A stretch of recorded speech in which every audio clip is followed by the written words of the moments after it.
गोटे बड़ समस्या समस्तंकर हो गलानी। आमे पाठ पढ़ुचे पुणी भूली जाऊचे, पाठ मन रखिबा किपरि ए समस्या समस्तंकर हो गलानी।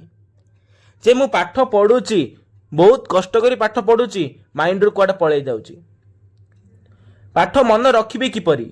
आज वीडियो गोटे बहुत इंपोर्टेंट वीडियो, प्रत्येकटी पॉइंट जहाँ भी आलोचना करिवे ता तुम पाठ पढ़ारे कार्यकारी होबो, निश्चित तुमर पाठ पढ़ारे कार्यकारी होबो एवं ए पॉइंट गुड़िक तुमको मोटिवेशनल करिवो पाठ पढ़िबा पई। अति शीघ्र तुम गोटे जिनस को मन रखि पारिबो एवं तुमर मार्क मध्य भल रहिबो। हिमालयर जोगी मानक रिसर्च कथा कहूचे, हिमालयर जोगी माने रिसर्च करी कहिसंती जे साउंड माइंड केमिति आसीबो, ब्रेन केमिति डेवलपमेंट होबो, मेमोरी पावर केमिति बढ़िबो। से माने लक्ष्य कले कोन ना जोगी मुनि ऋषि माने कहिसंती जे पेट सहित ब्रेन रो कि संबंध अछि, तेणु पेट को सफा करबा गोटे इंपोर्टेंट कथा। तुमर जदी पेट सफा होईची अर्थात सकाळे पानी पी की झाड़ा क्लियर हो जाईची एवं पेट सफा हो जाईची ताहले ब्रेन बहुत बढ़िया फंक्शन करिवो, आउ जहाँ पढ़िबो ता खूब शीघ्र मन रही जिवो। द्वितीय कथा कहबी व्यायाम एवं प्राणायाम। पेट सफा करला परे व्यायाम एवं तापरे प्राणायाम करो।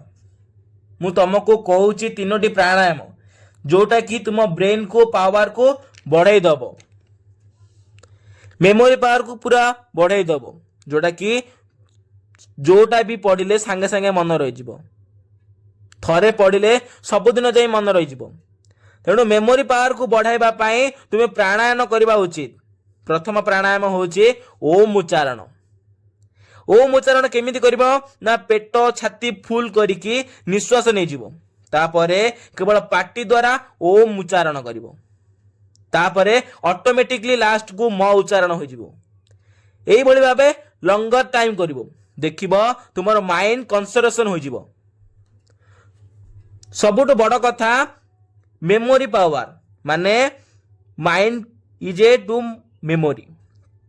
स्मरण शक्ति केमिति बढ़ाइबो ना मनटा को स्थिर दरकार, मनटा स्थिर हेबा पई प्राणायाम दरकार। मन और प्राणर बहुत बढ़िया संपर्क अछि, तेणु प्राणर अर्थात निश्वास, तेणु निश्वास रो कोनोसी व्यायाम करिबा उचित अर्थात प्राणायाम करिबा, जा फल रे मन मध्य स्थिर हो जिवो। तापरे नेक्स्ट होची कोन ना अनुलोम विलोम।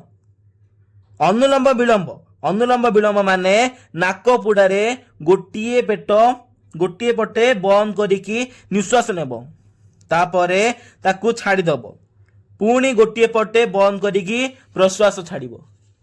एई भली भाबे 5-5 मिनिट करो, किछ असुविधा नाही। 9 थर ओम उच्चारण करिबा ओ या परे भ्रमरी प्राणायाम टिके करि देबा, जा फल रे या द्वारा आमर स्मरण शक्ति पूरा बढ़ी जाए।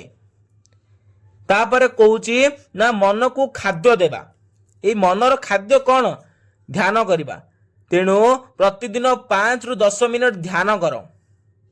या पर देखिबा पढ़िबार टेक्निक बहुत इंपोर्टेंट। पढ़िबार टेक्निक मानि चलिबा द्वारा आमर खूब जल्दी सिलेबस सर जाय थाए।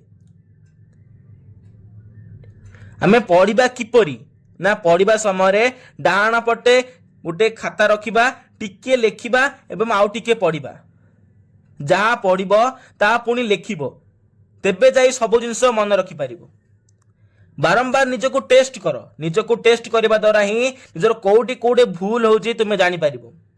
आ बारंबार पाठटी को रिवीजन करो, बारंबार रिवीजन करबा द्वारा सेई पाठटी तुमर अति सहज होई जिवो। मेन होची लॉन्ग क्वेश्चन। मन रखिबा किपरि लॉन्ग क्वेश्चन को ना लॉन्ग क्वेश्चन को मन रखिबा पई हमें कोन करबा ना लॉन्ग क्वेश्चन को रो हमर जो थिबा इंटरेक्शन एवं कंक्लूजन लिखि देबा, किंतु तार जो बॉडी पार्ट अछि सेथिरे तुमे फाइंड आउट करबो 10टा पॉइंट किंबा 8टा पॉइंट। सेई जो 10टा 8टा पॉइंट को कोन करबो ना पुनी 2 भाग रे विभक्त कर देबो, गोटे भाग ए ग्रुप आ गोटे भाग बी ग्रुप। ए कथारे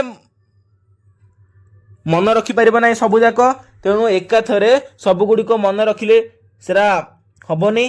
तेणु ताको दी भाग करदेबा। प्रथमे ए ग्रुप को घोषिबा, सेटा को न देखिकी लिखिबा, खातार देखि लिखिबा, तापरे बी ग्रुप को घोषिबा।